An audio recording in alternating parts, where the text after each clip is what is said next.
The rain hammered down on the narrow alley behind the upscale bakery, mixing with tears streaming down 10-year-old Lyric Carter's face. She clutched her empty stomach as hunger clawed at her insides. Through the bakery's back door, she could see them. Trays of beautiful pastries, cakes with perfect frosting, bread still warm from the oven. Her pride warred with desperation as the baker locked up for the night. She had to try, just one more time.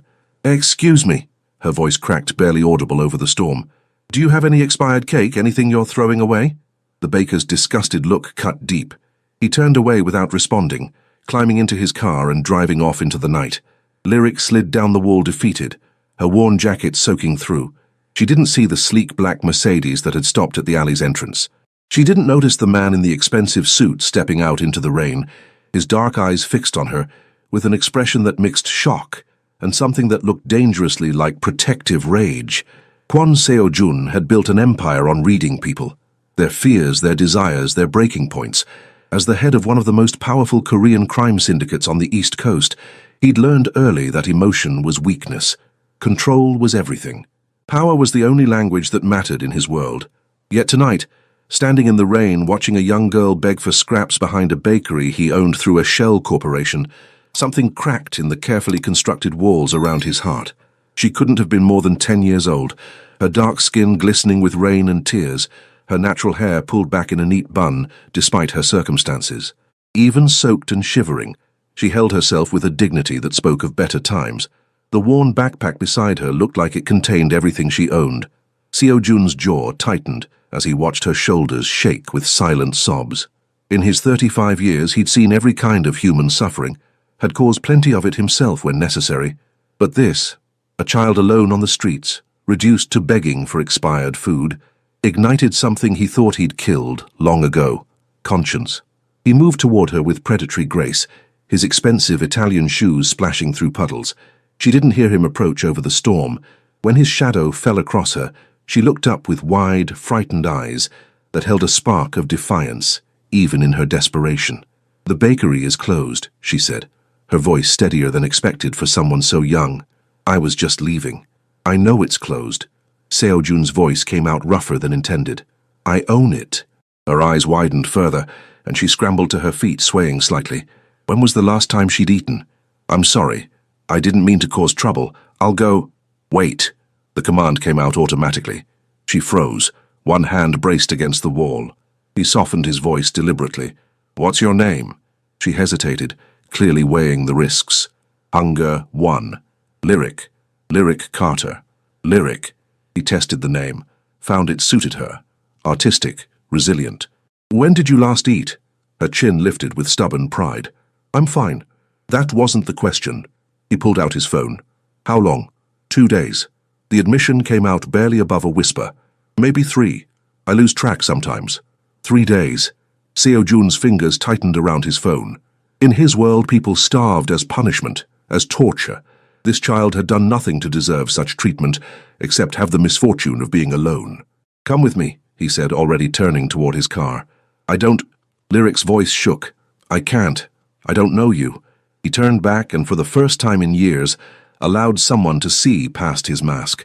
"You're right to be cautious. Smart girl." He gestured to his Mercedes. "But I'm going to a restaurant 3 blocks from here. Korean barbecue. Best in the city. You can order whatever you want, eat your fill, and walk away. No strings. Or you can stay here in the rain and continue to starve. Your choice." Lyric studied him intently. Despite her age and circumstances, she was evaluating him, looking for the trap. She'd learned to survive by reading danger. "Why would you help me?" she asked finally. "Because I see myself in you," he thought. "Because I know what it's like to be young and alone and desperate. Because my sister was close to your age when she died, and I couldn't save her. Because I can," he said instead. "And because no one should have to beg for expired cake." Something in his tone convinced her. She picked up her backpack and followed him to the car, keeping a careful distance. Smart girl, he thought again. His driver, Jae-min, barely reacted to the soaked child climbing into the back seat. In their world, the unexpected was expected. "Hanok House," Seo-jun instructed. VIP room. The restaurant was one he frequented, owned by a distant cousin who owed him favors. Private. Safe. He watched Lyric as they drove through the rain-slicked streets. She sat perfectly still, as if afraid to touch anything, Her gaze fixed out the window. "How long have you been on the streets?" he asked quietly. 6 months. Her voice was flat. "Since my grandmother died. She raised me after my mum passed when I was little. No other family." "The system?" "Foster care." She said it like a curse. "I tried. 4 different homes in 3 months. The last one," she cut herself off, but he saw her hand drift to her ribs. Someone had hurt her. The rage that rose in Seo-jun was familiar. Cold, calculating fury. But underneath was something newer, more protective. This child had been failed by every system meant to protect her, had survived 6 months on New York's brutal streets through will and intelligence alone. The car pulled up to Hanok House. Seo-jun led Lyric through the main dining room to a private room in the back. She hesitated at the threshold. "No one can see you here," he said gently. "And no one will bother you. Sit." She sank onto the cushioned floor seating, like her legs had been waiting for permission to give out. The table was already being set with water, tea, and small dishes of banchan. "Order whatever you want," Seo-jun told her, sliding a menu across the table. "I recommend the bulgogi and galbi. The japchae is excellent. And get some rice. Your stomach needs something gentle after going empty so long." Lyric stared at the menu, her small hands trembling slightly. "I'll order for both of us," Seo-jun said gently, signaling the server. He requested a feast: grilled meats, stews, noodles, rice, side dishes. Enough for 4 people, because he knew she'd need to eat slowly, but would want options. When the server left, Lyric finally looked directly at him. "I don't understand why you're doing this." "You don't need to understand." He poured her tea. "Just eat." The food came in waves, and Seo-jun watched as Lyric tried to maintain dignity, while clearly struggling not to devour everything. She ate slowly, deliberately, occasionally pressing a hand to her stomach. "Tell me about yourself," he said, after she'd taken the edge off her hunger. "Besides the obvious." She glanced up, suspicious. "Why?" "Conversation, or we can sit in silence. Your choice." Lyric considered him. "I'm 10. I go to school when I can. There's a shelter that lets me shower in the mornings, and I keep my uniform in my backpack. I was in the advanced program before everything. I want to study music therapy when I grow up." She said the last part defiantly, as if expecting him to laugh. "Music therapy," Seo-jun repeated. "That's why they named you Lyric." A ghost of a smile crossed her face. "My mom was a singer. Not famous or anything, but she loved music. Said it healed the soul." The smile faded. "She died when I was little, cancer. I'm sorry. Everyone's sorry." Lyric set down her spoon. "But sorry doesn't change anything. Sorry doesn't keep you warm at night or fill your stomach or stop." She cut herself off again. "Stop what?" She shook her head, returning to the food. But Seo-jun had seen the flash of fear in her eyes. Someone was hunting her. Someone specific. His phone buzzed with a message from Jae-min. "Background check complete. Lyric Marie Carter, age 10. Grandmother Rose Carter died 6 months ago. Mother Diane Carter deceased 3 years ago. No father on record. Multiple foster placements. Currently listed as runaway. No arrest record. Excellent student at Manhattan Elementary before truancy began 3 months ago. One note of concern. Last foster father, Marcus Webb, has history of complaints. Allegations never proven. Girl disappeared before investigation closed." Seo-jun's grip tightened on his phone. She wasn't just homeless, she was running from a predator who'd probably still be looking for her. "Lyric," he said carefully. "The last foster home. Did someone hurt you?" Her entire body went rigid. "I don't want to talk about it." "Fair enough." He leaned back. "But I need you to understand something. If someone is looking for you, if someone is a threat to you, I can make that problem disappear." She looked at him sharply. "What does that mean?" "It means exactly what you think it means." He held her gaze. "I'm not a good man, Lyric. I'm the kind of man people cross the street to avoid. But I'm also the kind of man who can keep you safe if you let me. You don't even know me." "I know enough." He refilled her tea. "I know you're smart, proud, and resourceful. I know you've survived 6 months on your own through intelligence and determination. I know you'd rather starve than compromise your dignity. And I know that someone hurt you badly enough that you'd choose the streets over the system meant to protect you." Lyric's eyes glistened with tears. "Why do you care?" "Because I had a sister once who needed someone to care, and no one did. Because I've spent 20 years building power, and it means nothing if I can't use it to stop this. Because you remind me that there's still something human left in me worth saving.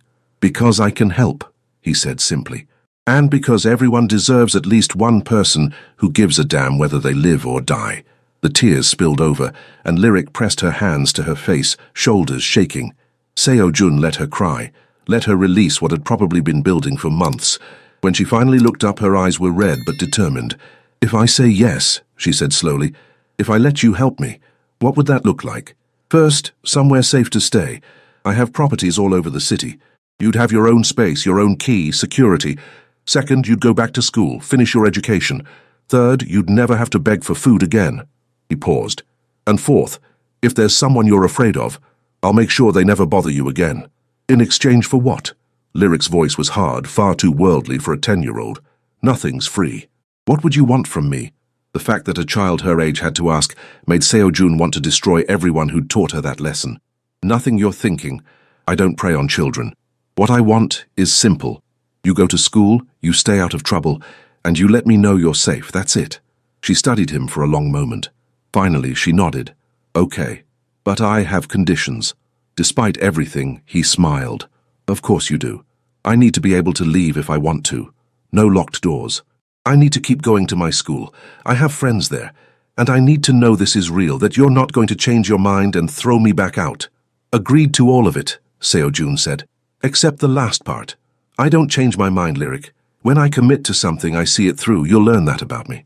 She nodded, some tension leaving her small shoulders. "Then yes. Thank you." "Don't thank me yet," Seo Jun said, pulling out his phone to make arrangements. "You might end up regretting this." But as he watched her return to eating, some color finally coming back to her face, he knew the one who might end up with regrets was him. Because in his world, caring about someone was the most dangerous thing you could do. It made you vulnerable. It gave your enemies a target. But looking at Lyric Carter, seeing the strength beneath her fragility, the determination in her tired eyes, Seo Jun decided that some risks were worth taking, even for a man who'd forgotten how to risk anything but money and power. 3 months later, Seo Jun stood in his downtown office, staring at his phone with an expression that had his second-in-command, Min-ho, backing toward the door. "Is there a problem, Hyung-nim?" Min-ho asked carefully. "Lyric got into a fight at school," Seo Jun said flatly. "She's suspended for 2 days. Min-ho's eyebrows rose. In the 3 months since Seo Jun had brought the homeless child into his world, the entire organization had watched with fascination as their notoriously cold boss transformed into something resembling a protective father. It was unprecedented, it was dangerous, and it was absolutely entertaining for everyone except Seo Jun. "A fight," Min-ho repeated. "Lyric? The 10-year-old who volunteers at the animal shelter?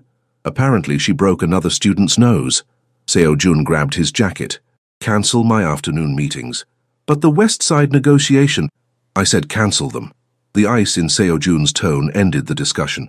20 minutes later, he walked into the principal's office at Manhattan Elementary to find Lyric sitting ramrod straight, ice pack pressed to her bruised knuckles, her school uniform torn at the shoulder. Her natural hair, recently styled into beautiful box braids, was disheveled, but it was the fierce defiance in her eyes that struck him most. She wasn't sorry. Not even a little. "Mr. Kwon," Principal Davidson said with barely concealed disdain, "thank you for coming. We have a zero-tolerance policy for violence." "What started the fight?" Seo Jun interrupted, his attention entirely on Lyric.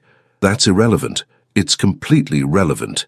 He finally looked at the principal, and something in his expression made the older man shrink back. "My daughter doesn't start fights without reason." Daughter. The word had slipped out naturally over the past months, though they'd never officially discussed it. Legally, he'd become her guardian through expensive paperwork. Emotionally, the bond had formed faster than either expected. Lyric's eyes widened at the term, but she didn't contradict him. "The other student made an inappropriate comment," Principal Davidson said stiffly, "but that doesn't justify violence." "What comment?" Seo Jun's voice dropped dangerously. "Mr. Kwon, I don't think—" "What?" "Comment." Lyric spoke up, her voice steady despite the anger beneath. "He called me a charity case, said I was only here because some rich Korean guy wanted a black pet project to make himself feel good. Then he said you were probably just keeping me around because you felt sorry for me." The temperature in the room seemed to drop 10 degrees. Seo Jun's expression didn't change, but everyone present felt the shift. The predatory stillness of a man who'd built his empire on knowing exactly how to hurt people where they were most vulnerable. "The other student's name?" Seo Jun said softly. "I can't disclose—" "Tyler Morrison," Lyric supplied. 6th grader, captain of the soccer team. His dad's on the board of trustees. Ah. Seo-jun smiled, and it was the smile that made hardened criminals confess to crimes they didn't commit. Morrison, I know his father. We've done business together. Principal Davidson paled. Mr. Kwon, I hope you're not suggesting... I'm not suggesting anything. I'm simply noting that Tyler Morrison slandered my daughter with racist accusations, and her response, while technically against school policy, was remarkably restrained. He looked at Lyric. How badly did you hurt him? Broken nose, possibly broken finger from when he tried to grab me. She met his gaze steadily. I remembered what you taught me. Assess the threat, respond with appropriate force, disengage when safe. Pride flickered through Seo-jun's chest. Over the past months, he'd taught her basic self-defense, partly because a man in his position had enemies, but mostly because he'd learned about her time on the streets and wanted her to never feel that vulnerable again. Appropriate force, he repeated approvingly. Then to the principal. Here's what's going to happen. The suspension is unacceptable given the circumstances. Tyler Morrison will face equivalent or greater consequences for his harassment, which, I should note, creates a hostile environment based on race, opening the school to significant legal liability. Now wait just a minute. I'm not finished. Seo-jun's tone could have frozen blood. You'll also be implementing mandatory harassment training for your staff and students with particular attention to racist and sexist microaggressions. They'll be happy to fund it. Consider it a donation to ensure all students feel safe here. The unspoken threat hung in the air. Principal Davidson's mouth opened and closed. He clearly wanted to argue, but was intelligent enough to recognize when he was outmatched. I'll need to discuss this with the board. You do that. In the meantime, Lyric will not be suspended. She'll be receiving a formal apology from young Mr. Morrison in writing, or his family will be dealing with legal action for slander and harassment. Seo-jun stood, buttoning his jacket. Come on, Lyric. Let's go home. She grabbed her backpack and followed him out, waiting until they were in the privacy of his car before speaking. You didn't have to do that. Yes, I did. Seo-jun studied her bruised knuckles. Did he touch you before you hit him? He grabbed my arm. I told him to let go. He didn't. Her jaw tightened. I wasn't going to let another person put their hands on me without permission. Not ever again. The reference to her past foster home made Seo-jun's hands curl into fists. Marcus Webb had disappeared shortly after Lyric moved in with Seo-jun. Not dead, just relocated to Alaska with his finances destroyed, and enough evidence sent to local authorities to ensure he'd never work with children again. Seo-jun had promised Lyric he'd handle it, and he had. You did the right thing, he said quietly. And you'll never have to let anyone hurt you again. I promise you that. Lyric turned to look at him, something vulnerable in her expression. Why do you care so much? I mean, really. I've been thinking about it for 3 months, and I still don't understand. Seo-jun was quiet for a long moment, watching the city blur past the windows. He rarely talked about his past, about the sister who died because he'd been too young and powerless to save her. But Lyric deserved honesty. I had a younger sister, he said finally. Minna. She was around your age when she died. Our father was not a good man. He owed money to the wrong people, and when he couldn't pay, they took it out on her. He felt the familiar ache in his chest. I was 17, working 3 jobs trying to keep us fed. I couldn't protect her. By the time I found her, it was too late. Lyric's small hand found his, squeezed gently. I'm sorry. That's when I decided that being good, being law-abiding, being powerless, none of it mattered if you couldn't protect the people you loved. So I became someone who could. He looked at her directly. I became someone people fear. Someone who has the power to make problems disappear. And I swore that if I ever had the chance to save someone the way I couldn't save Minna, I would, no matter what it cost me. So, I'm like a second chance? Lyric asked softly. No. Seo-jun shook his head. You're not Minna, you're Lyric. You're brilliant and strong and stubborn as hell. You have a future that's entirely your own. But yes, being able to help you, to keep you safe, it means something to me. It means I didn't fail completely. Tears glistened in Lyric's eyes. You know I love you, right? Like, actual family love, not just gratitude. The words hit Seo-jun harder than any bullet ever had. Love was a weakness in his world, a vulnerability his enemies would exploit without hesitation. But looking at this fierce, brilliant child who'd survived hell and still had the courage to care about people, he couldn't bring himself to regret it. I know, he said, his voice rough with emotion. I love you too, kid, which is why we're going to have a serious conversation about your fighting technique. You did well, but your stance was sloppy, and you didn't guard your ribs properly. Lyric laughed, the tension breaking. Only you would turn a school fight into a training critique. If you're going to hit people, you should do it correctly, Seo-jun said with mock seriousness. It's a matter of principle. They drove in comfortable silence for a while before Lyric spoke again. That thing you said back there, about me being your daughter. I can petition for legal adoption if you want, Seo-jun said carefully. Make it official, or we can keep things as they are, whatever you're comfortable with. I want it official, Lyric said without hesitation. I want people to know I'm yours, that I belong somewhere to someone, she paused. Is that okay? Seo-jun felt something warm unfurl in his chest, something he'd thought died with Minna all those years ago. Hope, family, purpose beyond power and revenge. Yeah, kid, he said softly. That's more than okay.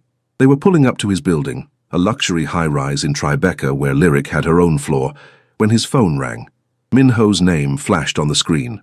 Talk to me, Seo-jun answered. We have a problem, Minho said grimly. Lee Sung-min just made a move on the West Side territory. 3 of our businesses hit tonight. And boss, he's asking questions about your daughter. Seo-jun's blood ran cold. Lee Sung-min was the head of a rival Korean organization, ambitious and ruthless in equal measure. If he'd learned about Lyric, if he saw her as leverage. Double security, Seo-jun ordered. I want eyes on Lyric 24/7. No one gets close to her. No one. Already done. But Seo-jun, this isn't going to just go away. He knows she's your weakness now. He's going to keep pushing until you respond. Seo-jun looked at Lyric, who was watching him with intelligent eyes that saw too much. She'd heard enough to understand the danger. Then I'll respond, Seo-jun said quietly, but not the way he expects. Set up a meeting, neutral ground, tomorrow night. Are you sure that's wise? No, but it's necessary. He ended the call and turned to Lyric. I need you to stay home for a few days. Extra security, no arguments. Someone's coming after you because of me, she said. It wasn't a question. Someone's trying to use you to get to me, Seo-jun corrected. There's a difference, and they're going to learn very quickly why that's a fatal mistake.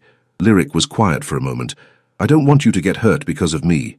That's not how this works. Seo-jun's voice was firm. You're mine to protect, Lyric. That's not negotiable. And anyone who threatens you threatens me. They need to understand that. Even if it starts a war? Especially then. He smiled grimly. Because I've never lost a war, and I'm not about to start now. But as they headed inside, Seo-jun couldn't shake the familiar weight of dread settling in his chest.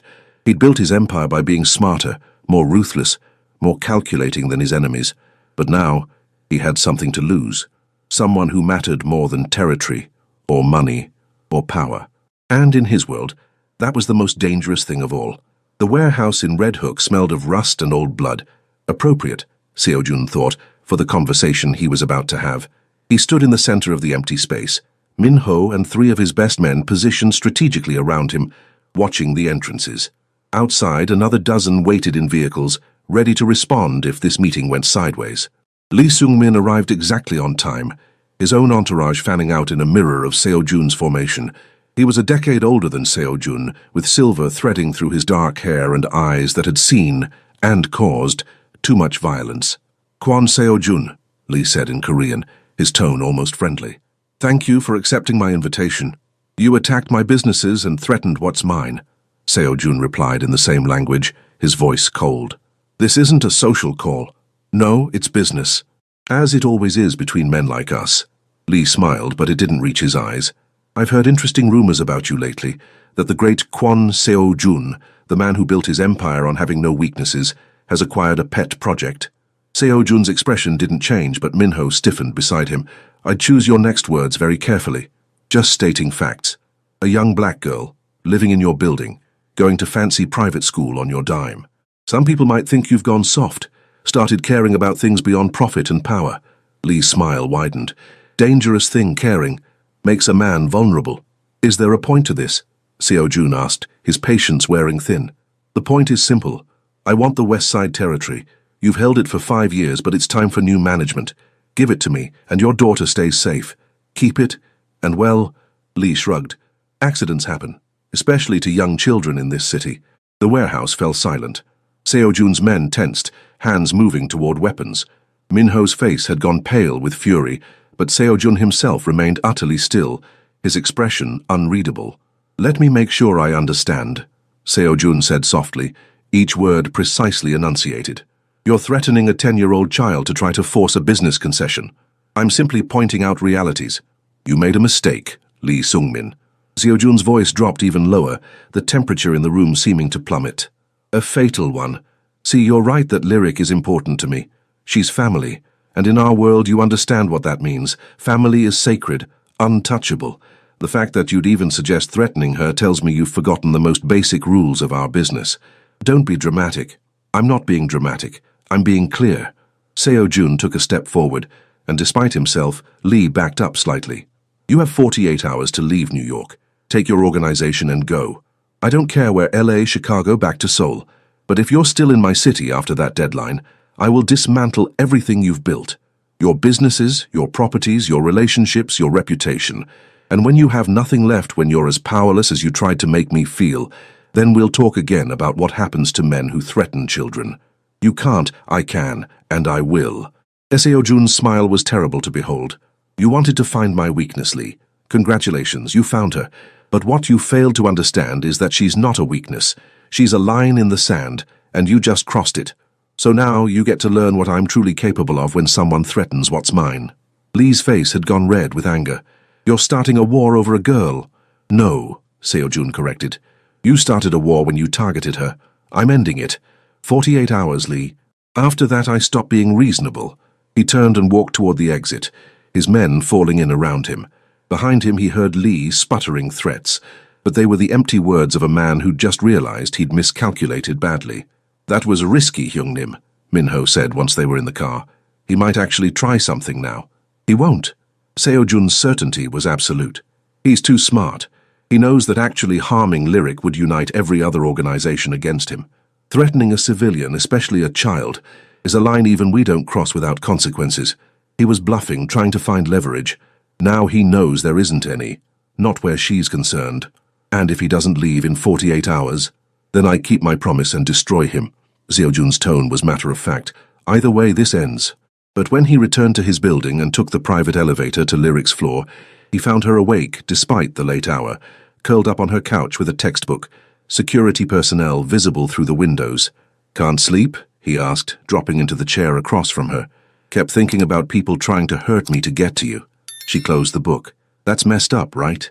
I mean, I know your world is different, but using kids as leverage, it's messed up," Seo Jun agreed. "Which is why it rarely happens. Most people in my business have lines they won't cross. Lee forgot that, or he never learned it in the first place. Is he going to leave?" "Yes." "How can you be sure?" "Because I gave him a choice between leaving with his empire intact or staying and watching me burn it all down." Seo Jun smiled slightly. "He's greedy and ambitious, but he's not stupid. He'll leave." Lyric studied him for a long moment. "You'd really start a war for me?" Without hesitation. There was no doubt in his voice. "Your family, Lyric. In my world that means everything. It means I'd burn down the city before I let anyone hurt you." She was quiet, processing this. Then, "I've been thinking about what you said, about the adoption. And I want to do it. Make it legal and everything." She smiled slightly. "Lyric Kwon has a nice ring to it. And I like the idea of people knowing I belong to you, that I have someone who'll go to war for me if necessary." Seo Jun felt that unfamiliar warmth again, the sense of something beyond power and profit mattering. "Lyric Carter Kwon," he corrected. "Your mother gave you that name. Your grandmother raised you with it. Keep it. Just add mine to it." Tears glistened in her eyes. "You're really okay with that? With it being official? I've never been more sure of anything." And it was true. In a life built on calculated risks and strategic relationships, this felt like the first truly honest connection he'd made in years. "We'll start the paperwork tomorrow. But Lyric, you need to understand, having my name means you're part of this world now. My enemies will always see you as leverage. Your life will never be completely normal." "Normal is overrated," Lyric said firmly. "I spent 6 months homeless, fighting just to survive. I know what real danger looks like. And I know what having someone who actually gives a damn feels like. I'll take the second option, even with the complications." "You're sure?" "Completely," she grinned. "Besides, someone needs to keep you from turning into a complete cold-hearted monster. Consider it my contribution to society." Seo Jun laughed, a real laugh that surprised them both. "Is that your new role?" My conscience. Someone has to do it. She sobered slightly. But seriously, thank you. For everything. For seeing me that night, for caring, for protecting me, for being my family when I had none. I know I don't say it enough, but you changed my life. You saved it. You saved mine, too, Seo-jun said quietly. I just didn't realize how much I needed saving until I found you. They sat in comfortable silence for a while, two people from vastly different worlds who'd somehow found family in each other. Outside, the city glittered with indifferent beauty, full of danger and possibility in equal measure. Seo-jun's phone buzzed with a message from Min-ho. Lee Sung-min just put his properties on the market. Looks like he's leaving. Smart man, Seo-jun thought. He'd learned the most important lesson. Some things weren't worth the cost of trying to take them. Everything okay? Lyric asked, noticing his expression. Everything's fine, Seo-jun assured her. The problem's handled. You're safe. I know I am. Her smile was pure trust. I always am when you're around. And in that moment, Kwon Seo-jun, a man who'd built an empire on fear and power, who'd done terrible things in the name of survival and revenge, felt something he hadn't experienced since his sister died. Peace. Not the absence of danger, because that would never exist in his world, but the peace of knowing he had someone worth protecting. Someone who made all the darkness worthwhile. Someone who called him family and meant it. 8 years later, Seo-jun stood in the back of Manhattan Academy's auditorium, watching 18-year-old Lyric Carter Kwon walk across the stage to accept her diploma. Valedictorian, full scholarship to Columbia University for music therapy, a future so bright it almost hurt to look at. She'd grown into a remarkable young woman, confident, brilliant, compassionate. The scared child who'd begged for expired cake was gone, replaced by someone who knew her worth and refused to compromise it. The adoption had been finalized 7 years ago, making her legally his daughter. But Seo-jun had stopped thinking of it as a legal arrangement long before that. She was his family in every way that mattered. Your daughter is extraordinary, the woman beside him said. Seo-jun glanced over to find Lyric's college advisor, Dr. Patricia Chen, smiling at him. Her entrance essay about homelessness and systemic failure in foster care was one of the most powerful pieces I've read in my 20 years of teaching. She's going to change the world. Yes, she is, Seo-jun agreed, pride evident in his voice, despite his usual stoicism. After the ceremony, Lyric found him in the crowd, diploma in hand, her natural hair styled in elegant twists adorned with small gold beads. She'd grown into her beauty, carrying herself with a grace that came from knowing she was loved and protected. We did it, she said, hugging him tightly. You did it, Seo-jun corrected. I just provided the resources. The hard work was all you. Please, you literally threatened the principal into giving me extra tutoring after the suspension incident when I was 10. She laughed. Don't pretend you weren't involved. I simply ensured you had the tools you needed to succeed. He smiled. The rest was your determination.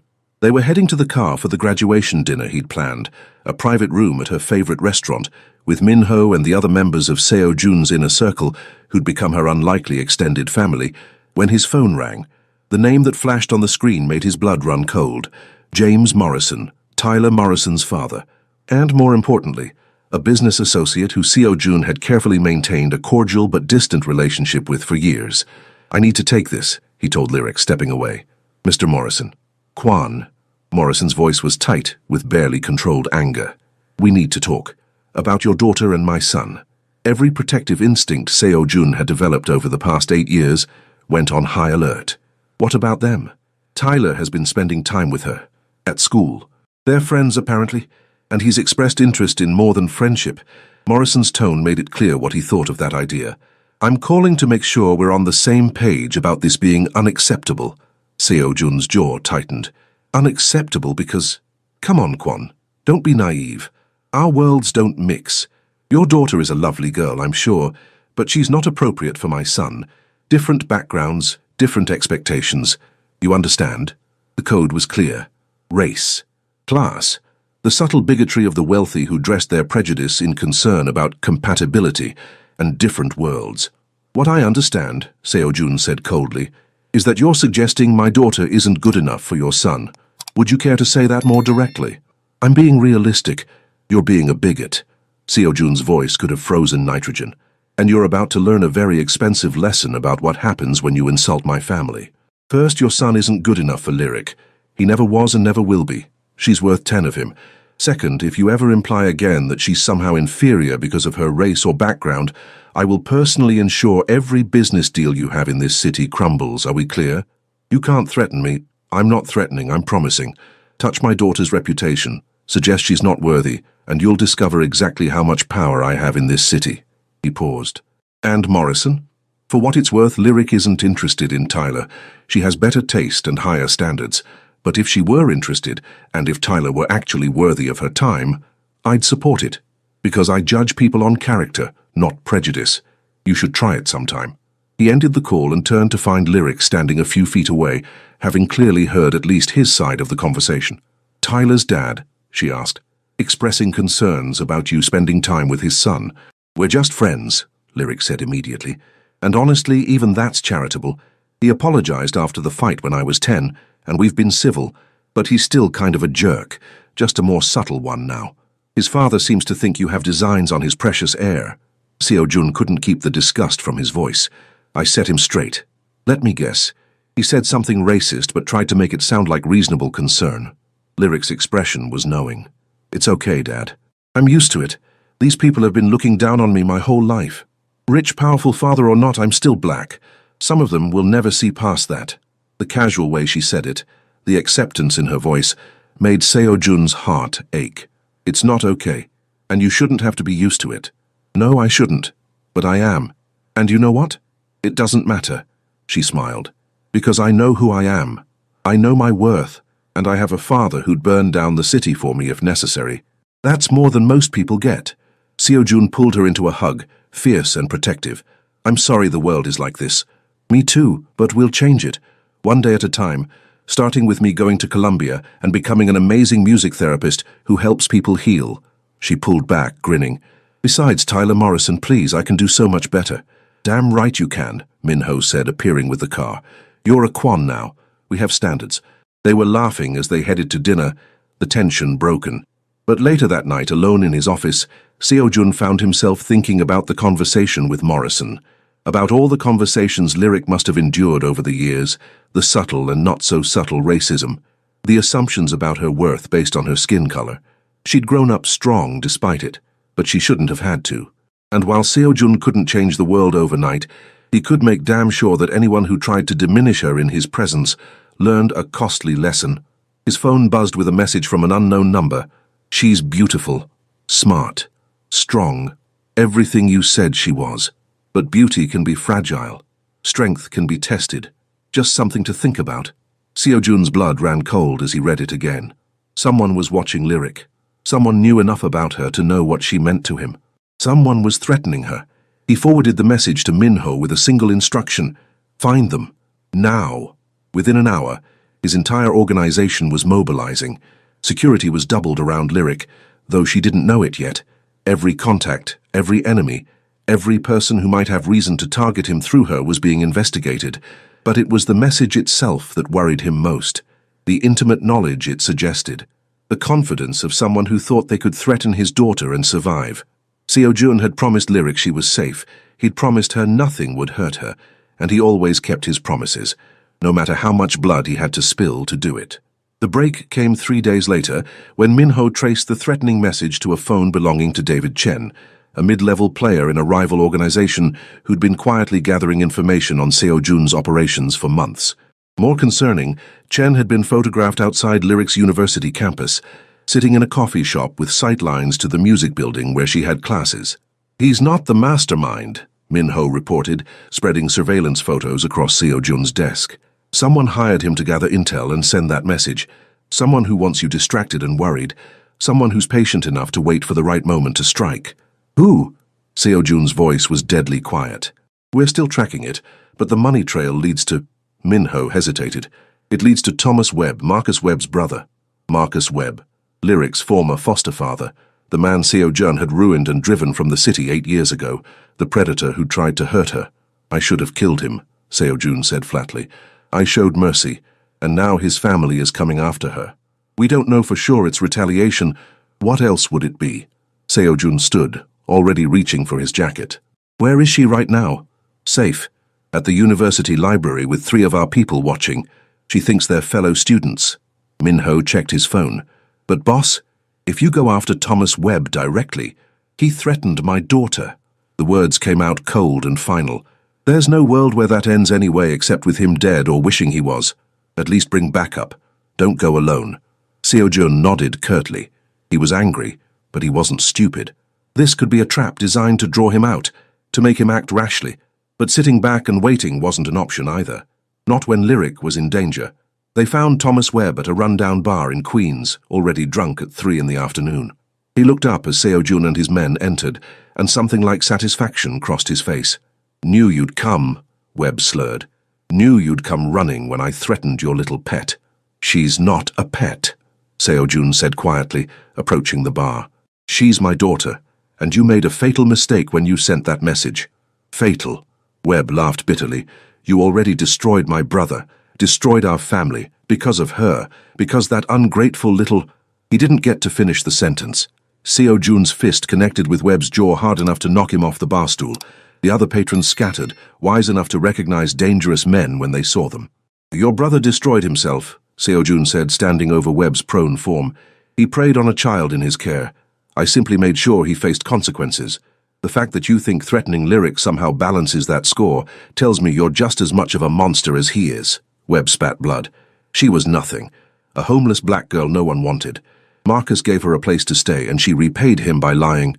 She didn't lie. Seo-jun's voice was ice. I saw the evidence. The medical reports. The testimony from other girls your brother hurt. Lyric was the only one brave enough to run, smart enough to survive on the streets rather than stay in his house. And now you want revenge? For what? For her refusing to be victimized? For destroying our family? Webb struggled to his feet, swaying. For turning you against us. Do you know what it's like, having the great Kwon Seo-jun as an enemy? We lost everything. Good. Seo-jun's smile was terrible. You should have lost more, but I'm about to correct that oversight. What happened next took less than 10 minutes. Minho's people efficiently collected evidence.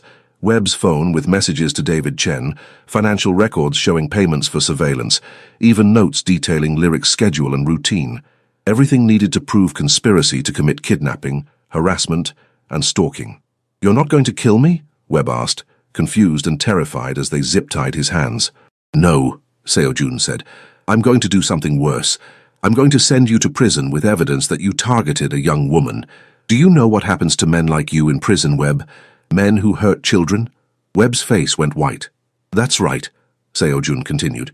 You're going to spend the next 10 to 15 years in a place where everyone knows exactly what you are, where you'll be as powerless and afraid as Lyric was in your brother's house.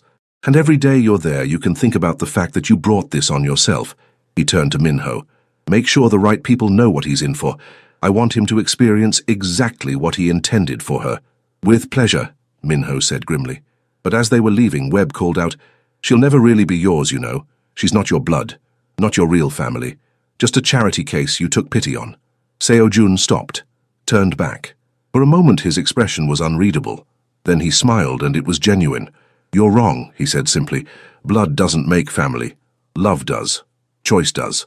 The fact that I chose Lyric and she chose me makes us more family than most people who share DNA. And the fact that you can't understand that just proves how empty your life really is. He left Webb to his fate and headed straight to Columbia's campus. Lyric was still in the library, surrounded by music therapy textbooks, completely unaware of the danger that had been circling her. Dad? She looked up, surprised. What are you doing here? We need to talk. He gestured to a private study room. Once inside, he told her everything. The message, the surveillance, Thomas Webb, all of it. Lyric listened in silence, her expression growing darker. When he finished, she was quiet for a long moment. You arrested him?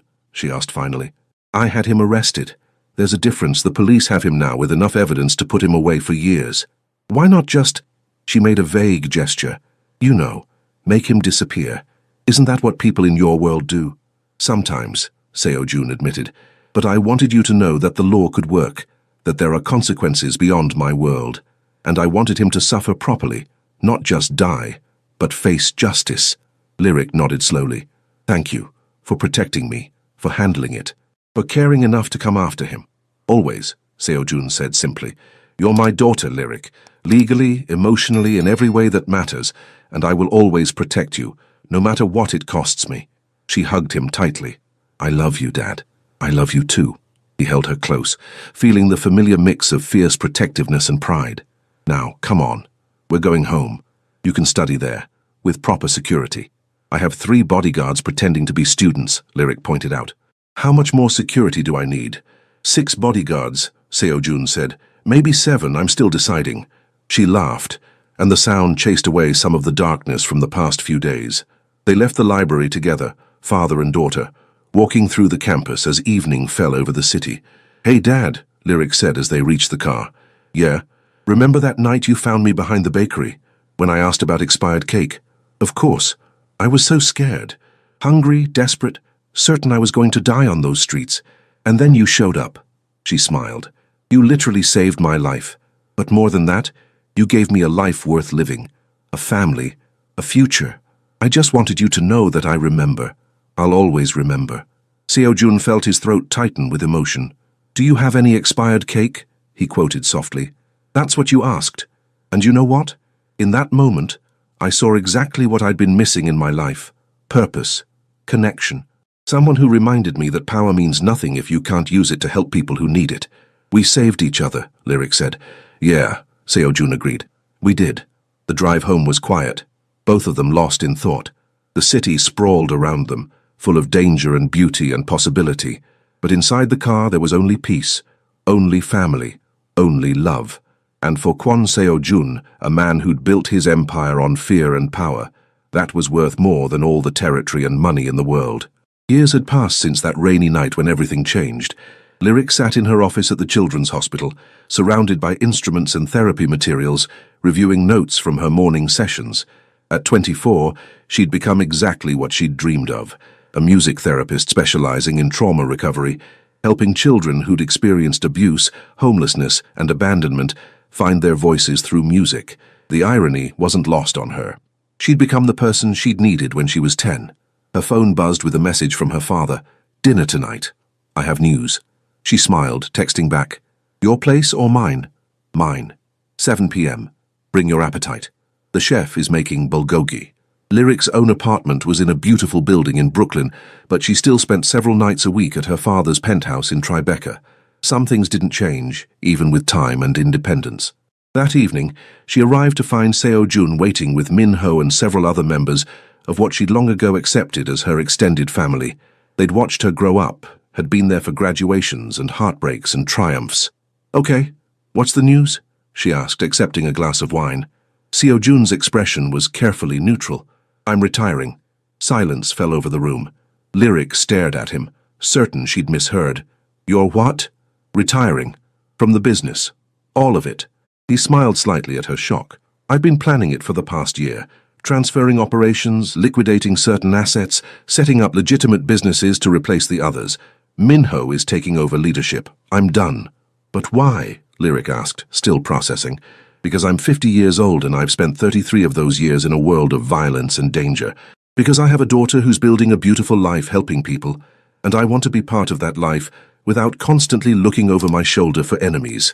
Because you showed me that there's more to life than power and control, and I want to live that life while I still can. Tears pricked Lyric's eyes. Dad, I'm not dying or anything dramatic, he added quickly. I'm just choosing something different, something better. I've already bought a house upstate. Nothing ridiculous, just something comfortable with a garden and room for you to visit. I'm thinking about teaching, actually. Business management. Sharing what I know with young people trying to build legitimate careers. He's been volunteering at a youth center in the Bronx, Min-ho added with a grin, teaching kids about finance and entrepreneurship. It's disgustingly wholesome. Lyric laughed through her tears. You at a youth center? Someone needs to teach these kids how money actually works, Seo-jun said defensively. And I have skills that are useful even outside of criminal enterprises. I think it's wonderful, Lyric said, hugging him tightly. I'm proud of you. For choosing this. For choosing peace. I learned it from you, Seo-jun said quietly. You chose peace over revenge. You chose healing over hate. You chose to build something beautiful from all that trauma. I figured it was time I learned the same lesson.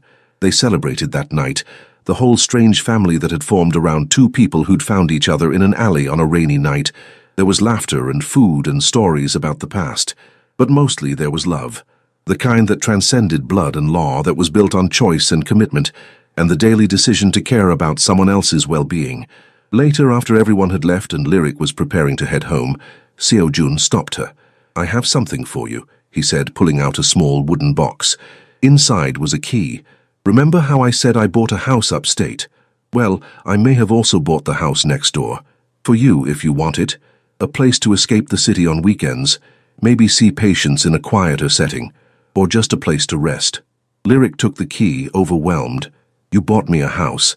"I bought you a home," he corrected. "There's a difference. A house is just a building. A home is somewhere you're safe, somewhere you're loved, somewhere you belong." He smiled. "You gave that to me years ago when you agreed to be my daughter. I figured it was time to return the favor." "I already have a home," Lyric said, gesturing around them. "Wherever you are, that's home." "Good answer," Seo Jun said, pulling her into a hug. "But you're still taking the house. Consider it an investment in my future peace of mind."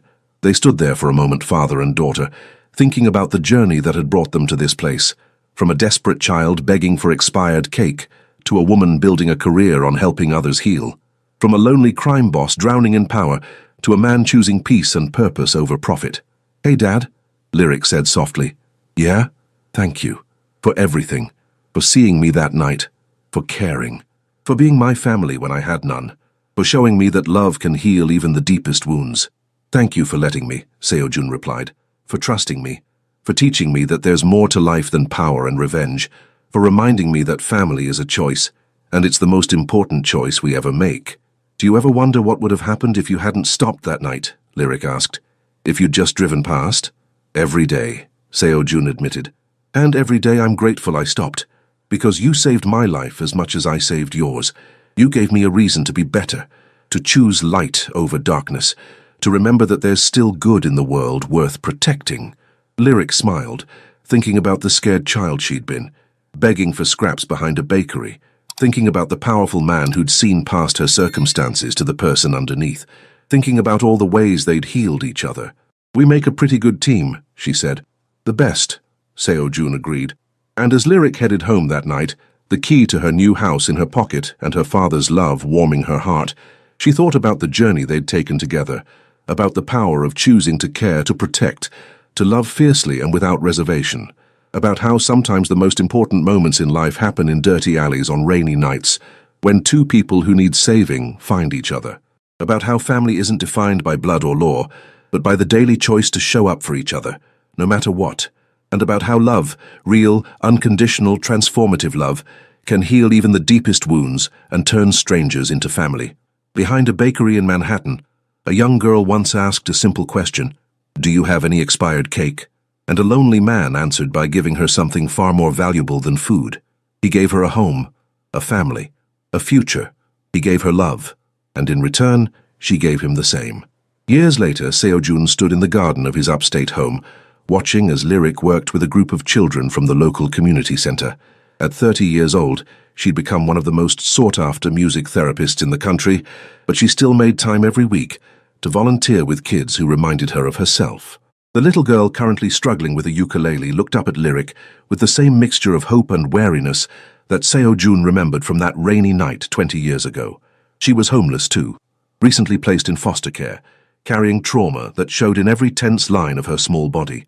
But Lyric sat beside her with infinite patience, showing her how to make music from pain, how to find her voice when the world tried to silence her. "She's good at this," Minho said, appearing beside Seo Jun with 2 cups of coffee. "She should be," Seo Jun replied. "She lived it." They watched in comfortable silence as Lyric coaxed the first real smile from the little girl. When the child finally managed a simple melody, her whole face lit up with pride and joy. Later, after the children had left and it was just the 2 of them sitting on the porch watching the sunset, Lyric leaned her head on Seo Jun's shoulder. "Remember when I asked you for expired cake?" she said softly. "Best question anyone ever asked me," Seo Jun replied. "You gave me so much more than cake that night. We gave each other everything that mattered." He squeezed her hand. "A second chance. A family. A reason to be better." Lyric smiled, thinking about the scared 10-year-old she'd been and the woman she'd become, about the lonely crime boss who'd found redemption in an act of kindness, about how one moment of compassion could change 2 lives forever. "Do you have any expired cake?" she quoted softly. "No," Seo Jun said, pulling her close. "But I have something better. I have you. And that's worth more than anything else in the world. And it was true, it always had been, it always would be. It